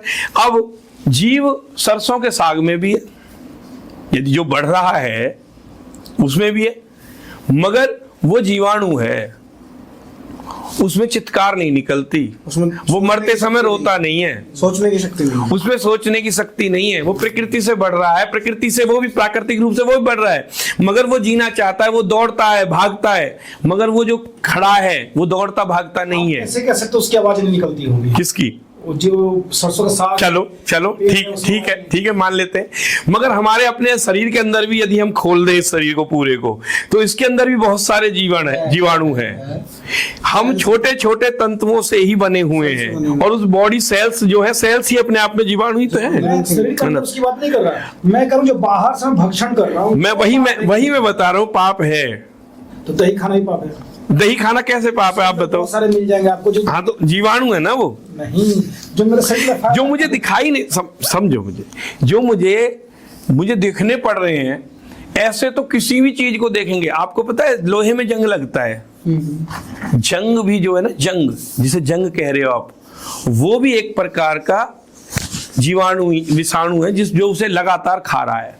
लकड़ी का जो दीमक का है वो भी एक तरह से उसे खा रहा है लगातार। क्या उन्हें खा रहे हैं हम ना? तो खाएं तो फिर सबको ही खाएं। इसीलिए कुछ चीजें, और हाँ कुछ समाज के हैं जो दूध और दही को भी इस आपके वाली वजह की कारण वो दूध और दही का भी प्रयोग नहीं करते। तो वो कहते हैं हम पूर्ण रूप से सात्विक रहेंगे। हम मैंने बताया सात्विक गुण लेना है तो आप शाकाहार में रहें। सात्विक गुण से मतलब है कि आपका दिल और दिमाग दोनों स्वस्थ रहे, शरीर स्वस्थ रहे। ये पक्का है कि मांसाहार का जितने ज्यादा सेवन करेगा, जो भी करेगा, उसे शरीर के अंदर वो जल्दी से पचता नहीं है। और खास तौर पे जो भी सात्विक धर्म से जुड़े हुए लोग हैं, उन्हें वैष्णव जो हैं उन्हें मांस खाना वर्जित है, क्योंकि वो किसी की भी चित्कार को देख नहीं सकते, किसी की हत्या को वो बर्दाश्त नहीं कर सकते, क्योंकि उसमें किसी की हत्या हो रही है, जीव की, उसे बाकायदा काटा जा रहा है, उससे खून निकल रहा है। अच्छा, बहुत से वैष्णव धर्म वाले हैं जो साधु है। नहीं, मैं इस बात पे बहस में नहीं आ रहा कि कौन क्या कर रहा है, बहुत खा रहे होंगे, ठीक है, बात तो वो अलग बात हो गई। मैं ये नहीं कह रहा कि चोला पहन के अच्छा कोई क्या कर रहा है, जो कर रहा है वो पाप है। अच्छा, एक और बात, एक और चीज और क्लियर कर दूं अभी हमारी को, कि आप सब सुन रहे हैं इस चीज को, देख भी रहे हैं। ये एक और विशेष बात है कि जब आप जानबूझकर, जानते हुए भी अपराध कर रहे हैं, वो सबसे बड़ा पाप है। यदि आप पब्लिकली ये कह रहे हैं कि मैं मांसाहारी हूं और मैं किसी और को मांसाहारी नहीं बना रहा, या किसी के ऊपर किसी प्रकार का कोई जबरन कोई वो नहीं कर रहा, तो वो अपने लिए यदि पाप कर रहा है या पुण्य कर रहा है, वो उसका है। मगर कोई व्यक्ति कह रहा है कि मैं तो प्रॉपर शाकाहारी हूं, मगर पर्दे के पीछे कुछ मांसाहार कर रहा है, तो वो उससे भी ज्यादा पापी है। स्त्री, इसका मतलब ठोक कर खाओ, जो खा रहा है खाओ, अपनी जो खा रहा है वो खाओ, ठीक है, परंतु किसी और को बहकाओ मत। ये मत कहो कि इससे एनर्जी मिलती है, क्योंकि लोगों ने जो चीजें आपको मांसाहार से प्राप्त होती है, उससे बहुतायत में आपको शाकाहार से भी वो चीजें प्राप्त हो सकती हैं। और खाना आदमी सिर्फ शरीर को चलाने के लिए करता है।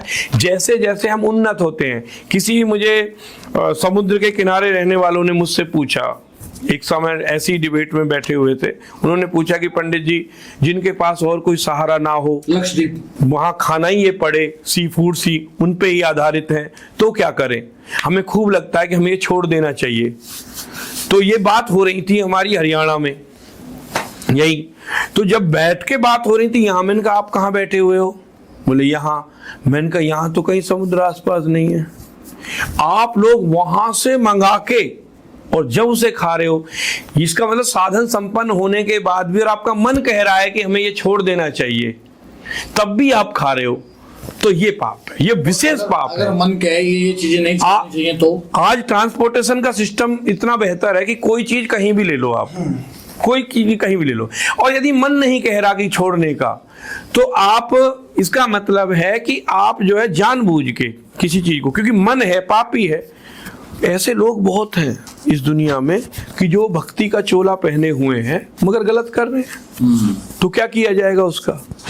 अपराध की श्रेणी में तो है ही वो, मगर उन्हें भी सजा या कोई ऐसा प्रावधान अपराध का तभी मिलेगा जो कानून की किताब में अपराध होगा। आपका जो वाला जो क्वेश्चन था वो कानून की किताब में अपराध नहीं है, मगर एक जो मानवीय कानून है, जो एक सात्विक कानून है, जो एक वैष्णव कानून है। वैष्णव कानून यानी यदि वैष्णव भक्तों के बीच में आप बैठ के इस बात को कह रहे हो तो पाप है। और हो सकता है आप खुद समझे ना कि एक सात्विक व्यक्ति है और बहुत से लोग बैठ के अपनी दारू पार्टी कर रहे हैं, उसमें एक साधु आके बैठा और वहां आके बैठ के कह रहा है कि भाई मैं जो है लेता नहीं हूं, तो तुझे यहां बैठने का भी कोई अधिकार नहीं है। वाह, क्यों आया? जो कर रहा है उसे करने दो। ये शिक्षा का उस समय क्षेत्र है ही नहीं, क्योंकि पीने के बाद तेरी शिक्षा कोई नहीं सुनेगा। उससे पहले हो सकती थी या उसके कुछ दिन बाद हो सकती थी जब उतर जाए, क्योंकि होता क्या। पंडित जी एक सवाल बोलूंगा मैं जी, अगर वही जो साधु आया बीच में, वो साधु ही कभी कभार पीता हो, हाँ तो फिर तो बैठ ही जाएगा ना वो। नहीं, और हमारे सामने ना पी रहा हो वो। मैंने अभी बताया ना कि यदि कोई आदमी चेहरे पे चेहरा लगाए बैठा हुआ है, यानी है कुछ और कहे कुछ रहा है, करनी और कथनी में भेद है, तो वो भी अपने लिए एक पाप के बीज बो रहा है। That's it। इसमें कोई बात ही नहीं है, इसमें कोई क्यों कहे परंतु है ही नहीं।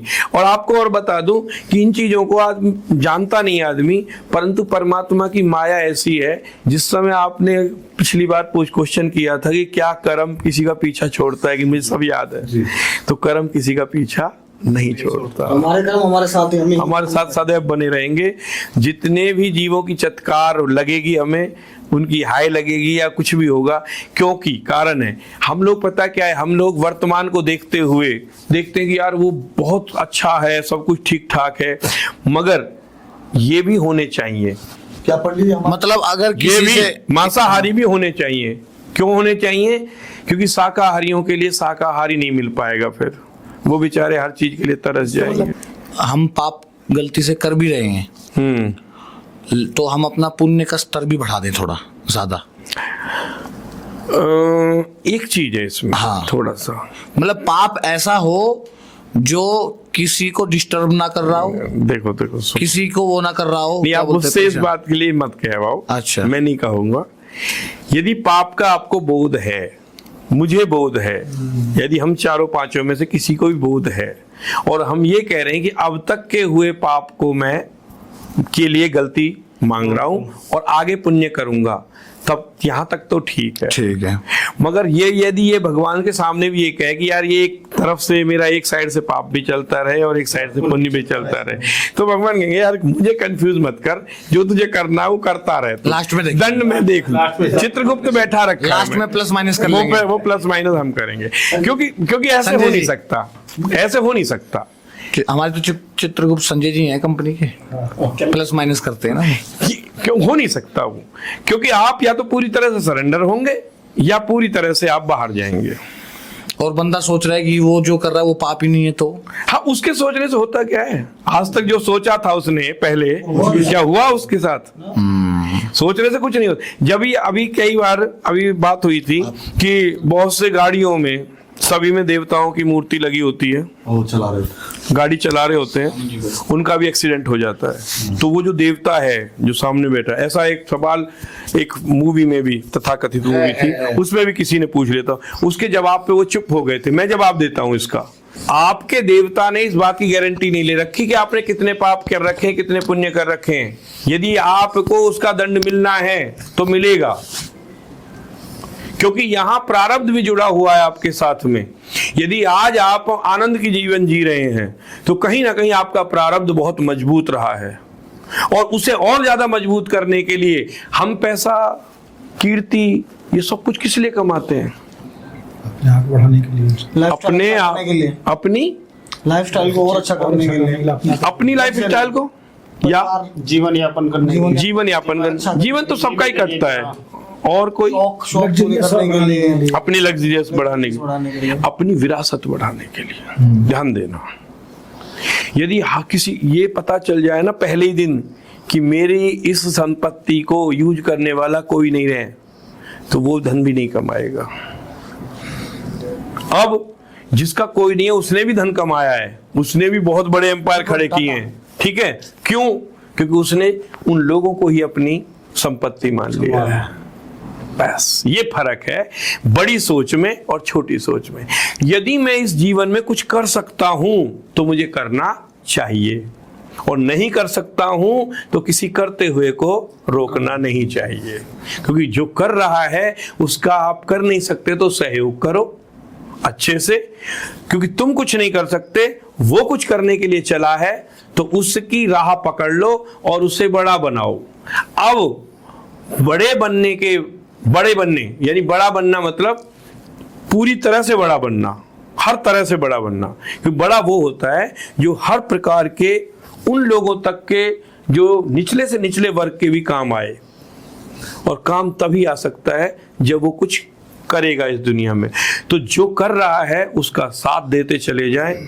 और ये बिल्कुल अनिकेत बाबू यहाँ ये और बता दूं मैं, ये बिल्कुल ना सोचें कि हमसे क्या हो रहा है, क्योंकि पाप और पुण्य की गणना करने वाले हम हैं कौन। हरि बोल भारत माता की वंदे मातरम। तो करे जा, अच्छे कर्म करे जा, फल की चिंता ना कर, अच्छे कर्म करे जा। हमें वह काम करना है, ये सोच के करना है कि इसका समाज के ऊपर एक सकारात्मक असर पड़े, किसी का दिल ना दुखे, किसी का दिल ना दुखे। अब जैसे दिल मत दुखाओ। अब जैसे पंडित जी, मैं अपने बारे में कह रहा हूँ, किसी और के बारे में नहीं कह रहा जी। मैं अपने लिए ही कह रहा हूँ, कोई पर्टिकुलर किसी व्यक्ति के लिए नहीं। अब मनुष्य रूपी शरीर है, गलती किससे हो जाती है? वाणी से, व्यवहार से, अपनी बोली से, जैसे भी गलती कहीं ना कहीं पाप हो जाता है। मैं एकादशी भी करता हूँ, दोनों एकादशी में करता हूँ। एकादशी वाले दिन मैं कोशिश करता हूँ कि अपने मंत्रों का जाप करूँ और शांत रहूँ, ज्यादा किसी से मैं बातचीत ना करूँ। पर किसी कारणवश, अब जरूरी नहीं कि एकादशी, उससे अगले दिन भी कुछ कारणवश कुछ ऐसी चीजें हो जाती हैं जो मुझे, या तो वाणी गलत निकल जाती है, मतलब वाणी का मतलब ये नहीं कि किसी को अभद्र भाषा बोल रहा हूँ, कुछ वाणी ऐसी जो जिससे मुझे भी गुस्सा आ जाए और ठीक बात, सामने वाले को गुस्सा आ जाए। ठीक है, Correct. ये पाप मेरे से हो गया, मैं जान रहा हूँ ये मेरे से पाप हुआ है। अब इस पाप का पश्चाताप करने के लिए मैं ना तो इनसे बोल रहा, ना इनसे बोल रहा, ना इनसे बोल रहा, मैं किससे बोल रहा हूँ? मैं जिसको मान रहा हूँ, जिसको मैं पूज रहा हूँ कि बाबा मेरे से ये गलती हुई थी, इसके लिए मैं त्राहिमाम। अब आप एक कुछ क्वेश्चन पिछली बार कुछ और भी कर रहे थे, क्वेश्चन जिन बाबा का आपने नाम लिया था जी। उनके बारे में आज आपने पूछा हाँ, नहीं। वो मैं उस पे आता हूँ अभी। हाँ। तो इसका थोड़ा सा मेरे को उत्तर चाहिए। अब जैसे मनुष्य रूपी शरीर है, गलती हो जाती है, तो मैं खुद जब अपने पूजा स्थल पे बैठता हूँ, वहां बैठता हूँ, तो पूजा जैसे मेरा समापन होता है तो मैं प्रभु से कहता हूँ, प्रभु मेरे से जो भी जाने अनजाने गलती हुई हो, मेरी वाणी से अगर कष्ट पहुंचा हो, पहले तो मैं उसी के साथ बैठूंगा मतलब जिसको, जैसे आप मेरे साथ हैं, मेरी वाणी से किसको कष्ट हुआ? आपको होगा, तो मैं थोड़ा सा पहले आपके साथ बैठने की कोशिश करूंगा, मैं उस समस्या को खत्म करने की पूरी कोशिश करूंगा। ये तो हो गया, यहाँ हल कर रहा हूँ। ठीक है। फिर मैं बैठ रहा हूँ किसके पास? अपने श्याम जी के पास। तो मैं उनसे भी कहता हूँ, प्रभु जो भी जाने अनजाने मेरे से गलती हुई उसको क्षमा करना। उनके सामने मैं नतमस्तक हो जाता हूँ, त्राहिमाम मैं करता हूँ कि मेरे से गलती हुई, मैं जानता हूँ मैं आपकी ही कठपुतली हूँ, मैं नहीं कह रहा कि मैं समगुण संपन्न हूँ, गलती हो रही है मैं जान रहा हूँ, पर मैं आपको समर्पित हूँ। ठीक है, आप अपनी जगह पे सही कर रहे हैं, जो कुछ कर रहे हैं, परंतु इसे आप मुझसे ये कहलवाएं ना चाहें कि भाई ये सबके लिए लागू हो जाता है, वो नहीं है। हाँ, वो तुम्हारे लिए, क्योंकि हर आदमी एकादशी का व्रत नहीं करता। मैंने आपसे बोला बिल्कुल सवाल करने हाँ, आप पर्सनली मेरे लिए हर आदमी के पास भूखा रहने की क्षमता नहीं होती, और हर आदमी पे बहुत देर तक पूजा नहीं हो पाती, पूजा नहीं होती, बैठा नहीं जाता।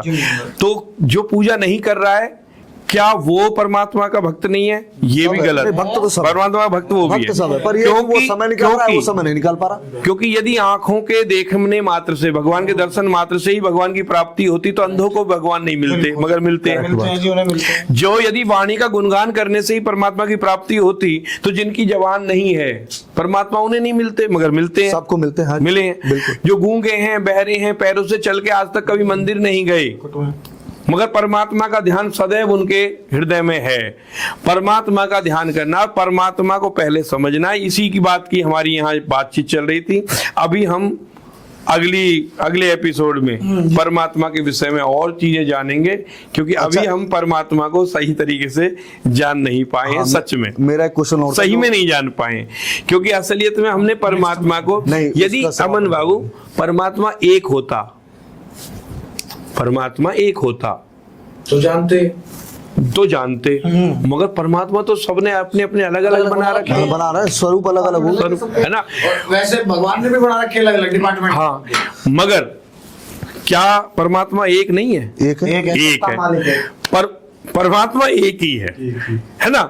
मगर अब क्या है कि व्यक्ति उसे अलग अलग स्वरूप, जैसा कि मैंने अभी कहा था कि जो किताबों में परमात्मा ढूंढेगा उसे किताबों से मिलेगा, जो अपने खेत में परमात्मा ढूंढेगा खेत में मिलेगा, मजदूर अपने कन्नी वसूली में परमात्मा ढूंढेगा उसे वही मिलेगा, और एक व्यक्ति ऐसा भी हो सकता है जो अपने आराम में परमात्मा ढूंढेगा उसे भी परमात्मा मिलेगा, क्योंकि वो आराम कर रहा है। बोलो हरि बोल, हरि लाल की जय। तो दोस्तों, आपका बहुत बहुत धन्यवाद सभी लोगों का हमारे साथ बनने का, और मैं चाहूंगा ऐसे ही हम अच्छे अच्छे पॉडकास्ट आपके लिए लाते रहें। आप लोग कमेंट करें कुछ, अगर आपके भी कुछ सवाल हो, और लाइक करें, सब्सक्राइब करें। जय राशिकेत, आई लव यू ऑल, धन्यवाद।